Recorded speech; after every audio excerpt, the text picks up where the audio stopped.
everyone, I'm Savannah Tuttle, and this is my video on bow arm movement.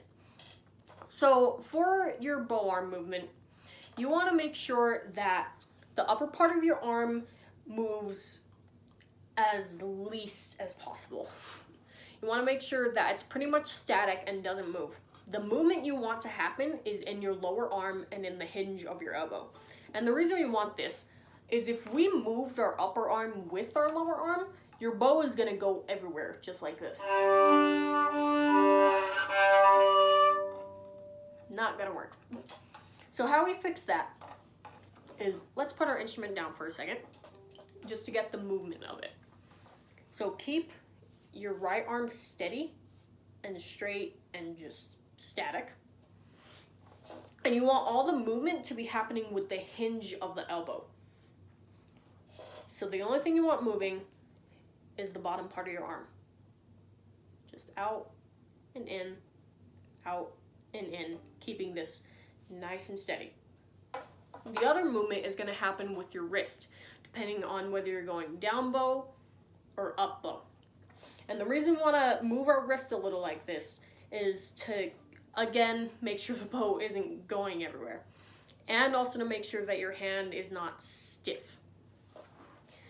So with your wrist, if you're moving down bow, you're going to want to tilt your hand inward. Just like that. Out.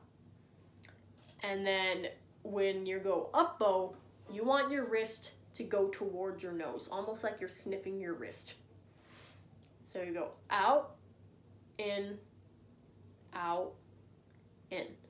You can just do this for a second, even pause the video, take as long as you need, and make sure that the movement is almost like water. You want it to be really smooth and fluid. You don't want it to be rigid and tough like that, or else you're gonna get really tired really quickly. You want it to be nice and relaxed, flowy, smooth, just like a river. Just out, in, in. And once you get used to that motion and you feel you're ready, you can use the bow. So let's get into position. Make sure you have a nice good bow hold. And you can pick a string. And we're gonna do that same movement we did beforehand. You can even try it just with the bow, and you can hover over the string first if you'd like. And just out, in, just like that. Then you can add it with the bow on the string.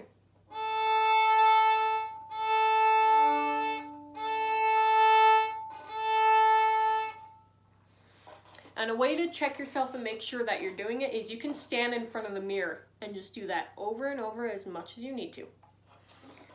So just overall, steady. Movement happens here. Make sure your wrist adjusts as well. Make sure everything is nice and fluid and calm.